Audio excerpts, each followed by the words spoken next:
इस फिल्म का नाम है डैम्पियर। सबसे पहले मैं इसका मतलब बता देती हूँ। अब जैसे वेम्पायर्स होते हैं इंसानों का खून पीने वाले, उनको मारने वालों को डैम्पियर कहते हैं। ये वेम्पायर्स के दुश्मन होते हैं, इसीलिए उनका शिकार करते हैं। फिल्म की शुरुआत होती है काफी वीरान जगह को दिखाने से, जिसमें एक औरत की तबीयत खराब हो रही थी क्योंकि उसका बच्चा पैदा होना था। वो यहाँ रो रो कर अपने हस्बैंड का नाम पुकार रही होती है, जिसके बाद में औरत का हस्बैंड दिखाया गया जो घोड़े पर सवार होकर तेजी से जंगल में भाग रहा था, क्योंकि वो इस तरफ अपने घर ही आ रहा था। वो लॉर्ड ऑफ द नाइट था, जिसे एक फाइटर वॉरियर योद्धा भी कहते हैं, जो लड़ने में काफी माहिर होते हैं। उनके पास ताकतें भी होती हैं। अब उसकी वाइफ के साथ 3 औरतें और भी थी, जो नहीं चाहती थी कि लॉर्ड ऑफ द नाइट यहाँ अपनी वाइफ के पास आए। उनमें से एक को जैसे एहसास हुआ कि वो घर के करीब है, फौरन बोल उठी कि वो आ रहा है। ये कहते ही वो जादू करने लगी। उसका जादू पूरा होते ही घर के चारों तरफ नीली रंग की रोशनी उठना शुरू हो जाती है और वहाँ एक कवर बन जाता है, जिससे वो अंदर नहीं आ पाएगा। लेकिन तभी बाहर लॉर्ड ऑफ द नाइट पहुँच गया, जिस बीच ही बच्चा पैदा हो जाता है। लेकिन बदकिस्मती से उसकी माँ की मौत हो जाती है। तब उनमें से एक औरत बच्चे को हाथ में उठा लेती है। इस वजह से लॉर्ड ऑफ द नाइट को गुस्सा आ गया। वो जोर से चिल्लाता है, अपनी ताकत को इस्तेमाल करने लगा। उसके अंदर से भी लाल रंग की खतरनाक रोशनी निकलने लगी, जिससे वो कवर टूट गया। लॉर्ड ऑफ द नाइट अपनी ताकत से औरतों पर हमला करने लगा, पर वो दोबारा से कवर बनाकर अपनी जान बचा लेती है। अब लॉर्ड ऑफ द नाइट तीनों से कहता है कि मेरा बच्चा मेरे हवाले कर दो। वो जवाब देती है कि अभी नहीं दे सकते, इसके जवान होने तक हम इसे अपने पास रखेंगे, जब तक कि अपने फैसले लेने के लायक नहीं हो जाता। अब ये बच्चा क्योंकि लॉर्ड ऑफ द नाइट का बेटा था, इसीलिए डैम्पियर पैदा होता है, यानी अपने बाप की ही तरह इसके पास भी जादुई ताकतें होंगी, इस वजह से ये बहुत ताकतवर होगा। इसके बाद सीन शिफ्ट होकर आता है कुछ सिपाहियों पर, जो एक शहर में इन्वेस्टिगेशन करने आए थे। पर शहर का तो बुरा हाल हुआ पड़ा था, जैसे ये जगह कोई कब्रिस्तान हो, क्योंकि हर जगह लाशें ही लाशें बिखरी पड़ी थी और तो और उनको बहुत बुरी तरह बेरहमी से मारा गया था। तो सारे सिपाही अपने काम पर लग जाते हैं, यानी इन्वेस्टिगेशन करने में। ये वहाँ से एक बिल्डिंग में आई, पर वहाँ भी लाशों के ढेर लगे हुए थे। तभी अचानक पीछे से एक बूढ़ा आदमी आकर खड़ा हो जाता है, जिस पर एकदम ये सारे गन पॉइंट कर देते हैं। लेकिन बूढ़ा आदमी तो बहुत ज्यादा डरा हुआ था। वो कहता है कि यहाँ पर एक शैतान आया था, इन्हीं वैम्पायर, और उसने ही इन सबको बुरी तरह मार दिया। उसने इन सबको गाजर मूली समझकर काट डाला, इसलिए अब तुम्हें यहाँ डैम्पियर को बुलाना होगा, क्योंकि वही उन शैतानों वैम्पायर्स को खत्म कर सकता है। पर उनमें से एक सिपाही बूढ़े आदमी को शूट कर देता है, जिससे वो मारा गया। सिपाही कहता है कि इसका मुंह बंद करना जरूरी था, ये कुछ ज्यादा ही बोल रहा है। अब हम 2 दोस्तों को गाड़ी में कहीं पर जाता हुआ देखते हैं। एक दोस्त तो ड्राइवर था, जबकि दूसरा खुद को डैम्पियर कहा करता था, और यही कहानी का मेन कैरेक्टर है। वो बहुत शराब पिया करता था, एक शराबी था। ये दोनों अब एक गाँव में पहुँच गए, जहाँ ड्राइवर दोस्त सबको लेक्चर देने लगा। कहता है कि आप लोगों के एरिया में एक वैम्पायर मौजूद है, जो एक शैतान है और आप लोगों को उससे खतरा है। लेकिन आप घबराएं नहीं,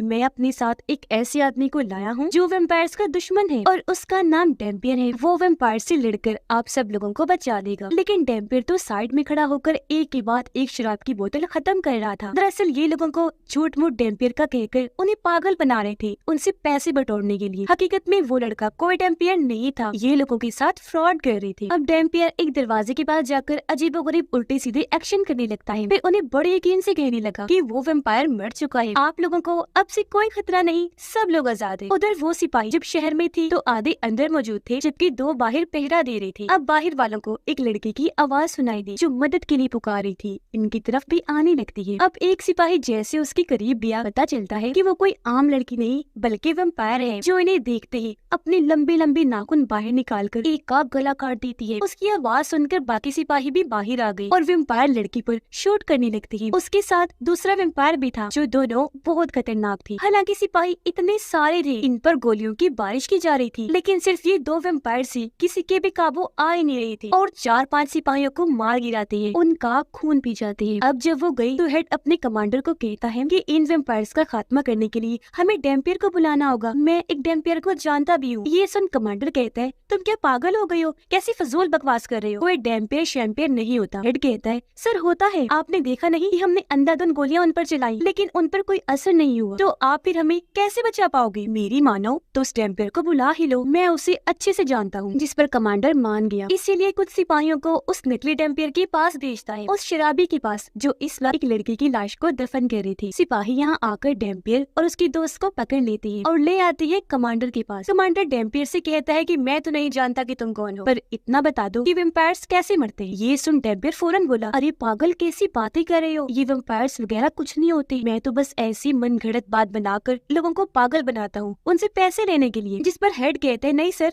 ये छुपा रहा है, ये डेम्पियर ही है, वेम्पायर्स का शिकार करने वाला। इसका सबूत ये है कि मैं इसे कब से जानता हूँ, पर इसकी उम्र नहीं बढ़ती, ये हमेशा से जवान है। जिस पर कमांडर कहता है ठीक है, ये चीज आज रात चेक कर लेते हैं। और अब वो डेम्पियर को ही कुर्सी पर बाहर बिठा देते हैं आज रात पहरा देने के लिए, इस सोच के साथ कि अगर वेम्पायर ने आकर इसे मार दिया तो ये आम इंसान होगा, लेकिन अगर इसने वेम्पायर को मार दिया तो फिर ये सच में ही होगा डेम्पियर। और फिर रात बाहर बैठकर भी डेम्पियर खूब शराब पीने में मस्त होता है। तभी अचानक उसे बिल्डिंग के अंदर से आवाज सुनाई दी गई। ये जब चेक करने अंदर गया तो वहाँ वही वेम्पायर लड़की थी जो उसे अपनी बातों में उलझाकर गले से लग जाती है। और अब अपने बड़े बड़े दांत निकालकर जैसे उसका खून पीने लगी तो उसे तकलीफ होने लगती है, इसीलिए वो डेम्पियर को दूर फेंक देती है क्योंकि सच में उसके अंदर डेम्पियर का ही खून था। वेम्पायर लड़की कहती है कि तुम्हारे अंदर से डेम्पियर के खून की खुशबू आ रही है, बताओ कौन हो तुम। अब तक डेम्पियर काफी डर गया था, वो जल्दी से वहाँ से भागने लगता है, लेकिन तभी कुछ वेम्पायर्स आकर उसका रास्ता रोक लेते हैं। वो उस पर हमला करने लगते हैं, लेकिन वो था डेम्पियर। उसका खून जैसे वेम्पायर्स को लगता है वो जलने लगे, जलकर राख बन जाती है और ऐसी सबकी मौत हो जाती है। अब हम वेम्पायर्स के राजा को देखते हैं जिसका नाम गोरका था। उसके पास भी ताकतें थी जिनकी मदद से उसने सभी वेम्पायर्स का दिमाग अपने कंट्रोल में किया हुआ था। वो सभी वेम्पायर से कहता है कि तुम उस डेम्पियर से लड़ ही नहीं पाए, इसलिए वापिस आ जाओ। जबकि वेम्पायर लड़की को कहता है कि तुम वही रुको, मेरी नजर बनकर डेम्पियर पे नजर रखना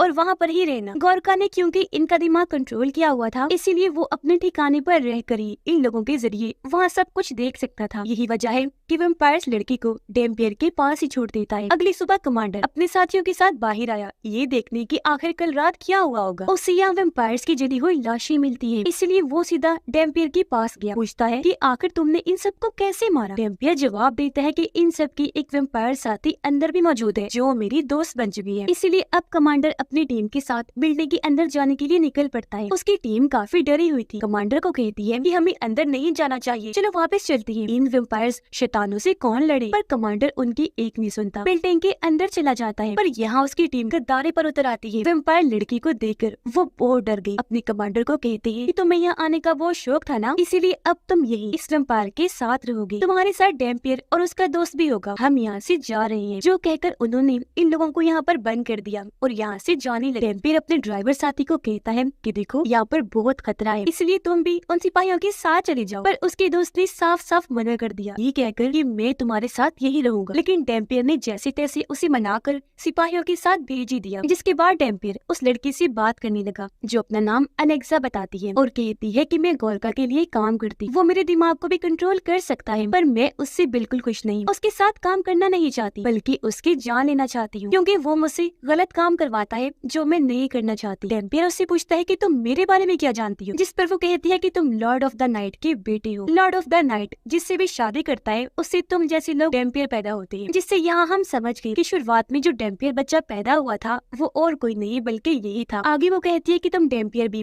लॉर्ड ऑफ द नाइट की तरह बहुत खतरनाक होते हो, जिन्हें मारना बहुत मुश्किल है और तुम्हारी जान लेने के लिए सारे वेम्पायर्स तुम्हारे पीछे पड़े होते हैं। गोरका भी बिल्कुल ऐसा ही है, यही चाहता है, वो भी तुम्हें मारने के लिए तुम्हारे पीछे पड़ा हुआ है। वो जान चुका है कि तुम यहाँ हो, तो अब तुम्हें मारने के लिए वो कुछ भी कर गुजरेगा। उधर कमांडर की टीम जंगल के रास्ते से आगे बढ़ रही थी। अचानक एक सिपाही को उल्टी लग जाती है। वो जब रुके तो किसी के होने का एहसास हुआ और अब जैसे उन्होंने देखा वहाँ खड़ा था गोरका जो एकदम से उन पर हमला कर देता है। कुछ सिपाहियों को इशारे से ही वो जलाकर उड़ा देता है, जबकि कुछ को कैद करके अपने साथ ले गया था। उधर डेम्पियर की भी तबीयत खराब होने लगती है क्योंकि उसे एहसास हो गया था कि गोरका मेरे आसपास ही है। साथ ही उसे ये भी पता चल गया था कि गोरका मेरे दोस्त और बाकी सिपाहियों को कैद करके अपने साथ ले गया है। डेम्पियर उनसे कहता है कि मुझे कैसे भी करके अपने दोस्त को बचाना है। ये सुन अलेक्सा कहती है कि मैं जानती हूँ गोरका उन्हें कहाँ लेकर गया होगा, इसलिए अब ये लोग वहाँ जाने के लिए तैयारी करने लगते हैं। अलेक्सा अपने पूरे जिस्म और चेहरे को अच्छे से कवर कर लेती है क्योंकि वैम्पायर होने की वजह से अगर सूरज की रोशनी उस पर पड़ी वो जल जाए। जिसके बाद वो तीनों इन्हीं डेम्पियर, कमांडर और अलेक्सा गाड़ी में बैठकर अपना सफर शुरू कर देते हैं। सफर करते करते क्योंकि इन्हें काफी देर हो गई थी तो एक जगह रुककर ये लोग आराम करने लगते हैं। डेम्पियर और कमांडर जब अकेली थी तो कमांडर उसे कहता है कि ये लड़की वैम्पायर है,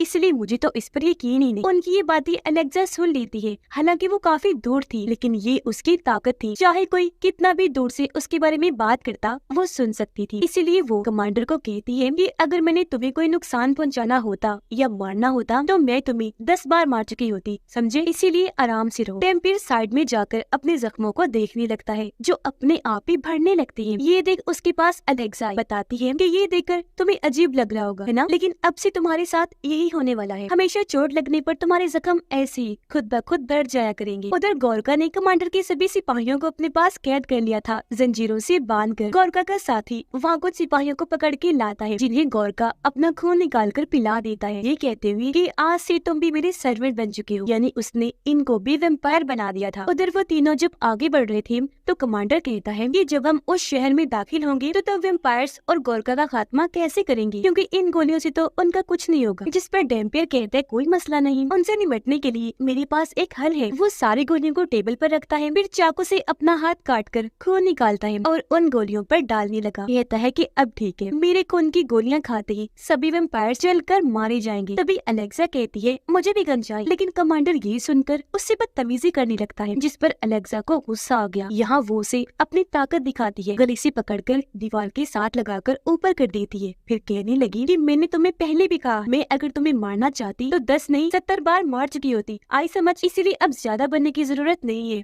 आराम से रहो। ये देख डेम्पियर दोनों से कहते हैं अच्छा बस करो, लड़ाई खत्म करो, हमें अपना सफर फिर से शुरू करना है। ये लोग आगे बढ़े, जल्दी और शहर में पहुंच जाते हैं। इस शहर में भी तबाही मची हुई थी, साथ ही हर कोई वेम्पायर से भी डरा हुआ था। अलेक्सा कहती है कि हम आबादी से नहीं गुजरेंगे बल्कि बिल्डिंग्स के अंदर से जाएंगे। और अब जैसे ये एक बिल्डिंग के अंदर गई, अलेक्सा को महसूस हो जाता है जैसे हमारे पीछे कोई आ रहा है। वो कहती है कि मैं सब जान गई हूँ, गोरका ने हमारे पीछे अपने आदमी भेज दिए। जल्दी गोरका की आदमी इनके सामने आ गई, जो और कोई नहीं बल्कि कमांडर के सिपाही थे। लेकिन अब सारे के सारे वेम्पायर्स बन चुके थे, इसलिए अब गोरका के साथी थे। वो आगे बढ़े इन पर हमला करने के लिए। कमांडर ने एक गोली चलाकर जैसे वेम्पायर को शूट किया, वो वेम्पायर जलकर भुन जाता है। जाहिर है इस पर डेम्पियर का खून जो लगा हुआ था। और फिर ऐसे करते करते ये सारे वेम्पायर्स को उन गोलियों की मदद से जला जला कर राख कर देते हैं। जो देख डेम्पियर काफी खुश हो गया, कहता है देखा मेरे खून की गोलियां काम कर गई ना। जिसके साथ ही उसकी टांग पर भी गोली लग गई। वो देखते है कि ये गोली अलेक्सा ने चलाई है, जो अब उनकी तरफ गन करके बढ़ने लगी। ये देखते है कि उसकी आंखें बिल्कुल काली पड़ चुकी हैं। वो दुखी होते हुए उनसे कहती है कि ये मैं अलेक्सा नहीं हूँ, बल्कि मेरे दिमाग को गोरका कंट्रोल करके मुझसे ये सब करवा रहा है। डेम्पियर उसकी गन पकड़ के कहता है कि तुम उसकी गुलाम नहीं हो और उसके कंट्रोल से बाहर आ सकती हो। उसका ये कहना ही था कि तभी अलेक्सा ठीक हो गई। कुछ देर के बाद वो छत पर गई ताकि कूदकर अपनी जान दे दे, लेकिन तभी उसे एक लड़की के चिल्लाने की आवाज आई जो मदद के लिए पुकारे। ये जब वहाँ चेक करने गई तो 2 वेम्पायर्स ने लड़की पर हमला कर दिया था, इसीलिए अलेक्सा उनसे लड़ने लगती है। वो अपने नाखूनों से उनका गला काट कर फेंक के मारती है, जिससे दोनों वेम्पायर्स मारे जाते हैं। तभी यहाँ गोरका भी आ गया। वो अलेक्सा को कहता है कि तुम मेरे साथ गद्दारी क्यों कर रही हो, जिस पर वो कहती है मैं तुम्हारे गुलाम बन के नहीं रह सकती, तुम्हारी कठपुतली तो बिल्कुल नहीं बन सकती जिससे तुम जो चाहे करवा सकती हो। जिस पर गोरका को गुस्सा आ गया, वो अलेक्सा को मारने लगा, उसके गले से उठाकर दूर फेंक के मारता है, फिर उसे भी कैद करके अपने साथ ले गया। डेम्पियर और कमांडर फिर से अपना सफर शुरू करते हैं। डेम्पियर की टांग पर जहाँ गोली लगी थी उसका जख्म बिल्कुल ठीक हो गया था और अब ये उस जगह पर पहुँच जाते हैं जहाँ पर गोरका था। दोनों अलग अलग होकर पूरी बिल्डिंग को चेक करने लगे, लेकिन यहाँ कमांडर को कुछ होने लगा। उसे अपनी फैमिली की यादें आने लगती है, क्योंकि ये सब गोरका की चाल थी। वो कमांडर के दिमाग को भी कंट्रोल करने लगा था। मौके का फायदा उठाकर वो कमांडर को भी कैद कर लेता है। जैसे कमांडर की आंखें खुली, वो खुद को जंजीर से लटका हुआ पाता है, जिसके सामने अलेक्सा भी लटकी हुई। तभी यहाँ कमांडर का साथी आ जाता है, जो अब वेम्पायर बन चुका था। वो अलेक्सा को तकलीफ देने लगा, आग के गोले से उसको जलाने लगता है। वो बेचारी तड़पने लगी। ये देख कमांडर को गुस्सा आ गया। वो अपने साथी को कहता है कि मैं तुम्हें छोड़ूंगा नहीं, छोड़ दो उसे, इधर मेरे साथ आकर निपटो। जिस पर वो वेम्पायर कमांडर के पास चला जाता है। ये जब बातें कर रही थी तो इस बीच अलेक्सा को मौका मिल गया था। वो अपनी जंजीर को खींचने लगती है ताकि ये टूट जाए, पर इस बीच वेम्पायर ने अपने बड़े बड़े नाखून कमांडर के अंदर घुसा दिए थे। इससे पहले वो फिर से वार करता, अलेक्सा जंजीर को खींचकर तोड़ने में कामयाब हो जाती है। वो फिर जंजीर से वेम्पायर के गले को जकड़ देती है। फिर वो दूसरी साइड पर जाकर जंजीर को वहाँ लपेट देती है। जैसे जोर लगाकर खींचती है, वेम्पायर वही मारा जाता है। पर यहाँ अब अलेक्सा की तबीयत भी खराब होने लगती है। उसकी हालत मरने वाली हो गई थी, इसलिए कमांडर उसे अपना खून निकाल कर पिलाता है, जिससे वो ठीक हो गई और ऐसे इन दोनों की दोस्ती हो जाती है। डेम्पियर बिल्डिंग की छानबीन करते हुए आखिरकार गोरका के पास पहुंच जाता है। उसे देखते ही गोरका कहता है, आओ आओ लड़की, मैं तुम्हारा ही इंतजार कर रहा था। और अब वो अपनी खतरनाक ताकतों से डेम्पियर पर हमला कर देता है। पहले उसे दूर उठाकर मारता है, फिर पटक पटक के इधर उधर मारने लगा। उसे लड़ना तो दूर की बात, डेम्पियर तो अपना बचाव भी नहीं कर पा रहा था, वो टिक ही नहीं पाता। पर अब यहाँ हमले को रोककर गोरका कहता है कि तुम्हें मारने से पहले मैं तुम्हें किसी से मिलवाना चाहता हूँ। और तभी यहाँ वो डेम्पियर के दोस्त को लाता है, जो भी अब वेम्पायर बन चुका था और अब वो गोरका के कंट्रोल में था, इसलिए वो डेम्पियर पर हमला करवा देता है। पर जाहिर है डेम्पियर का खून काफी ताकतवर था, वो जैसे उसके दोस्त को लगा वो भी जलकर मारा गया। तब गोरका कहता है, लो, एक दोस्त ने दूसरे को मार दिया। तभी वो डेम्पियर पर भी हमला कर देता है अपनी खतरनाक ताकतों से। जैसे उसकी जान लेने लगा, पीछे कमांडर और अलेक्सा आ जाती है। तब गोरका कुछ देर के लिए डेम्पियर को छोड़कर उन पर हमला करता है, दोनों को अपनी ताकतों से दीवार के साथ लगा देता है। कहने लगा कि तुम भी अब अपने दोस्त डेम्पियर को अपनी आंखों के सामने मरता हुआ देखोगे, गवाही भी दोगी कि इसने कितनी चीखों पुकार की, पर बेचारा मारा ही गया। डेम्पियर जो बेहोश हो गया था, उसे एक सपना आता है जिसमें वो उन्हीं 3 औरतों को देखता है जो उसके पैदा होते टाइम उसकी मॉम के साथ थी। वो डेम्पियर को कहती है कि तुम अब जाकर अपने डैड से मिलो, यानी लॉर्ड ऑफ द नाइट से। और अब जैसे डेम्पियर आगे बढ़ा, सामने उसके डैड खड़े थे, जो उसकी हौसला अफजाई करने लगते हैं कि तुम्हें खुद पर भरोसा रखना चाहिए मेरे बेटे, तुम्हारे अंदर मेरा लॉर्ड ऑफ द नाइट का खून दौड़ रहा है, गोरका जैसी दुश्मन तुम्हारा कुछ बिगाड़ नहीं सकती, उठो मेरा बच्चा, हिम्मत कर। अपने डैड की ये सारी बातें सुनकर अचानक ही डेम्पियर का दिल जोर से धड़कने लगा, जिसके साथ ही उसके अंदर ताकतें भी आ जाती है। वो उठा और अब पूरे जुनून के साथ गोरका से भिड़ जाता है। वो उड़कर आया, जोर से गोरका को मुक्का मारता है। ऐसे कई सारे मुक्कों की बारिश वो गोरका पर कर देता है, जिससे अब यहाँ डेम्पियर उस पर भारी पड़ने लगा था, जबकि गोरका कमजोर होना शुरू हो गया था, क्योंकि डेम्पियर अब अपनी असली फॉर्म, असली जुनून में आ चुका होता है। उसे इतना ताकतवर पाकर गोरका भी अपने असली रूप में आ गया था, जो बहुत भयानक डरावना था। और अब दोनों ही एक दूसरे पर टूट पड़े। इनकी जबरदस्त लड़ाई छिड़ जाती है, उड़ उड़कर एक दूसरे पर हमले कर रहे थे। पर अपने खून वाले हाथों से जैसे डेम्पियर गोरका का गला पकड़ता है, वो भी जलना शुरू हो गया। डेम्पियर अपने दोनों हाथों का इस्तेमाल करने लगा, गोरका को जलाकर मार देता है और वो धुआं बनकर उड़ जाता है। अब ये तीनों जैसे ही जाने लगे, इनके सामने एक दरवाजा खुल जाता है। अंदर जब ये गए तो ये काफी पुराने वक्त का कमरा था, जिसके अंदर डेम्पियर के डैड की किताब पड़ी थी, साथ ही वहाँ उसके डैड की तस्वीर भी बनी हुई थी। यहाँ इन्हें पता चला कि वो सिर्फ एक गोरका नहीं था, बल्कि उस जैसे और भी कई सारे हैं। डेम्पियर कहता है कि कोई मसला नहीं, अब मैं गोरका का दुश्मन बन चुका हूँ, इसीलिए किसी भी गोरका को नहीं छोड़ूंगा। जिसके बाद वो अपने मिशन पर निकल जाते हैं, सभी गोरका और उनके साथियों को मारने के लिए। इसी के साथ इस फिल्म की कहानी यहीं पर खत्म हो जाती है।